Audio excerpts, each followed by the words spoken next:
যে পাথরে দাঁড়িয়ে হজের ঘোষণা দেওয়া হয়। পবিত্র কাবাঘরের নির্মাণ কাজ শেষ হলে আল্লাহ তাআলা হযরত ইব্রাহিম আলাইহিস সালামকে মানুষের মধ্যে হজের ঘোষণা দেওয়ার নির্দেশ দেন, যার বর্ণনা সূরা হজের ২৭ নম্বর আয়াতে উল্লেখ রয়েছে। নির্দেশ অনুসারে হযরত ইব্রাহিম আলাইহিস সালাম হজের ঘোষণা দেন।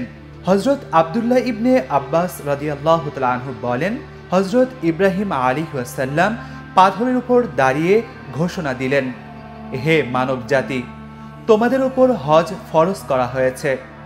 এই আহ্বান পুরুষের মেরুদণ্ড এবং নারীর জরায়ুতে বিদ্যমান সব ব্যক্তি শুনতে পায়।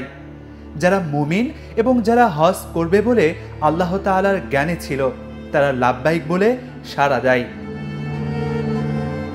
মাকামে ইব্রাহিম মূলত সেই সম্মানিত পাথর যার উপর দাঁড়িয়ে হযরত ইব্রাহিম আলাইহিস সালাম কাবাঘর নির্মাণ করেন।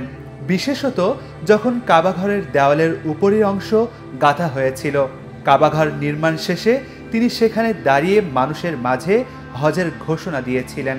আল্লামা ইবনে কাসির রাহিমাহুল্লাহ মাকামে ইব্রাহিম সম্পর্কে ইমাম বুখারী রাহিমাহুল্লাহর সূত্রে লেখেন, ইব্রাহিম ও ইসমাইল আলাইহিস সালাম কাবাঘর নির্মাণ করেছিলেন।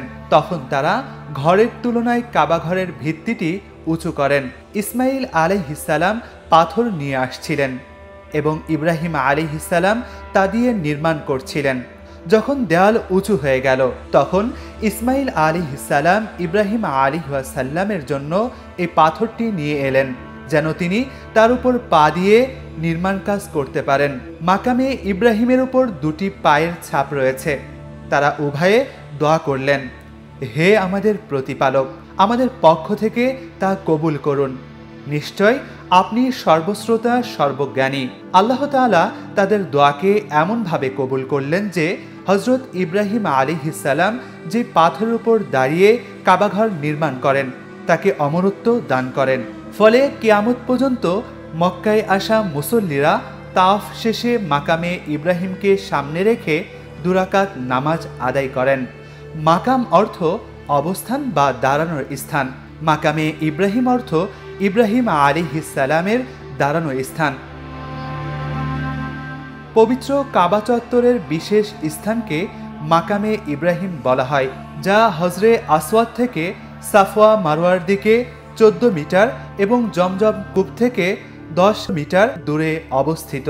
আল্লাহ তাআলা মাকামে ইব্রাহিমকে বিশেষ মর্যাদা দান করেছেন, যার কয়েকটি উল্লেখ করা হলো।